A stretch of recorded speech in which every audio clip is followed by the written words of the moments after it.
Hey South Rock, another week of updates to share with you today. I want to start out with a big thank you from all the staff. Your encouragement through this time has been so valuable and welcome. Our giving is kept up each week, which has enabled us to work without the pressure hanging over our heads day after day.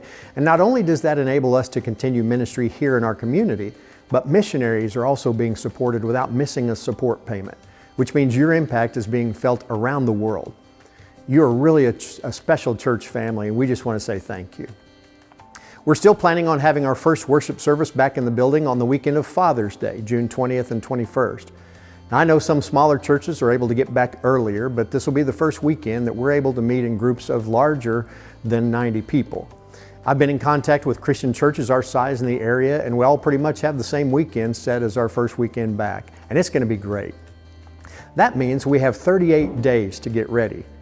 We formed a team to help navigate us through all this time and all that's involved in moving back into the building. The team is made up of representatives from staff, elders, service coordinators, as well as our security and medical teams. You'd be surprised all that's going to have to be done. Where do we meet? How do we arrange the building to accommodate those who come? What safety precautions need to be in place? We want to do everything right, which will take a lot of work. It's been the topic of many staff meetings and elders meetings in the past weeks. This team will develop a plan to be carried out leading up to Father's Day and beyond. Our staff will all be back in the building starting next week, but no one has stopped working. Much of the time has been working from home, but everyone has been in the building as needed. Not only have they been working to bring you the weekend services and lessons and daily devotions, kids ministry tools, student ministry moments, adult ministry resources, etc., but a lot of planning for the future has been happening as well. Our counseling center has never stopped meeting needs. Our custodial engineers have not only kept the building spotless, but they've been able to take advantage of this opportunity to paint a lot of the classrooms while we haven't been using them. Volunteers like our praise team members and others are still faithfully serving, and I couldn't be more proud of South Rock and its team. Phase 2 begins next Monday in Kansas, which opens up gatherings of 30 or less, which means many of our small groups will be meeting soon. For us, that means opening up the building a little at a time, and it's exciting to see this change. 38 days isn't very long. It'll be here before you know it.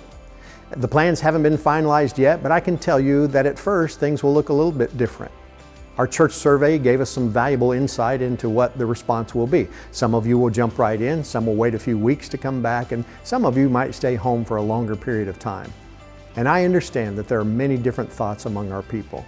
Every church in the country is going to experience the same thing.